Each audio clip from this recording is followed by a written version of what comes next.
मैं मीशा अग्रवाल के नाम और उनके काम से परिचित नहीं थी। मैंने नहीं सुना था उनके बारे में, क्योंकि मैं किसी इन्फ्लुएंसर को या मोटिवेशनल स्पीकर को फॉलो नहीं करती हूँ। उनको फॉलो करना कोई गलत बात नहीं है। और जब मैंने मीशा अग्रवाल के बारे में ख़बर पढ़ी कि उन्होंने सुसाइड किया और अब वो इस दुनिया में नहीं है, और कारण ये कि फॉलोवर के काउंट में कमी आ गई थी, तब मुझे ये लगा कि जो इंसान इन्फ्लुएंसर है, दूसरों को प्रभावित कर रहा है और दूसरे उससे इंस्पायर हो रहे हैं, वो इंसान यदि इतना बड़ा स्टेप उठा सकता है, तो क्या ये वो समय नहीं है कि हमें सोचना चाहिए कि आखिर हम धैर्य को, पेशेंस को कैसे अपने से दूर करते जा रहे हैं।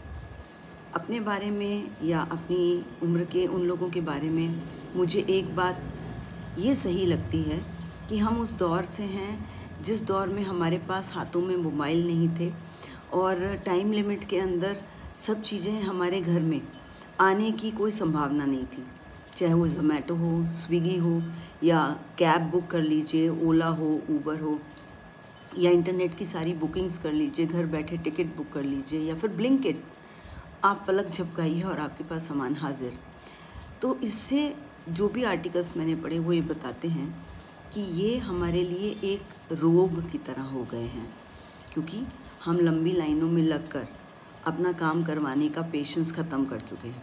बेशक ये सारी चीज़ें टाइम सेविंग हैं और वो टाइम हम किसी दूसरी चीज़ में, क्रिएटिव चीज़ में, यूटिलिटी में लगा सकते हैं, पर इत्तेफाक से हम उस टाइम का भी कंजम्पशन जो है वो उन चीज़ों में कर रहे हैं जो मोबाइल में उपलब्ध हैं।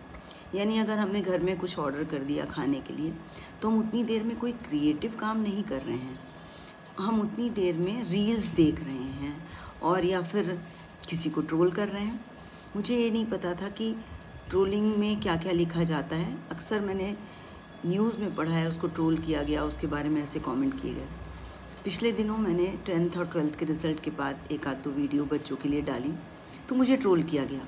जिस तरह के कमेंट्स थे, जिस तरह की भाषा थी, उससे समझ में आया कि निश्चित रूप से वो अपरिपक्व और स्टूडेंट्स हैं जो पास आउट हुए हैं, लेकिन शायद रिज़ल्ट्स में नाकामी रही या मन मुताबिक परसेंटेज नहीं आए।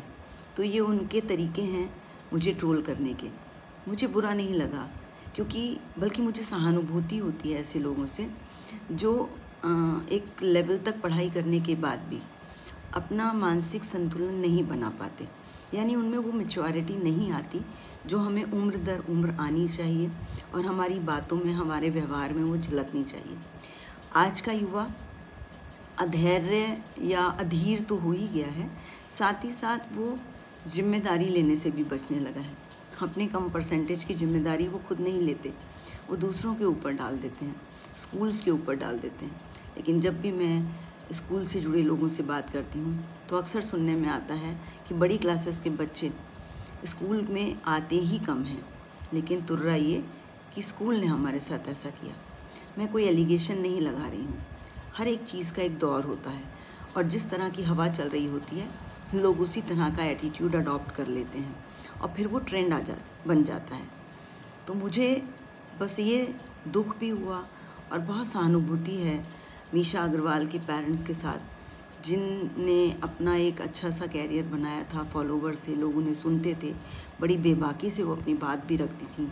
मैंने उनकी कई रिश्तेदारों के बारे में बनाई गई वीडियोस सुनी हैं, रील्स सुनी हैं, और काफ़ी हद तक वो शायद सच्चाई से प्रेरित थी।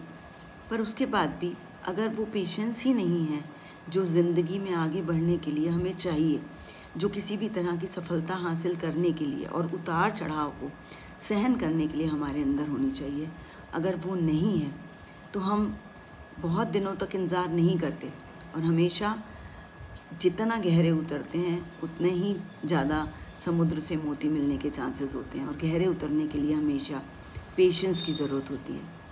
तो प्लीज़ इस पर विचार करें और अपने ऊपर ज़रूर काम करें।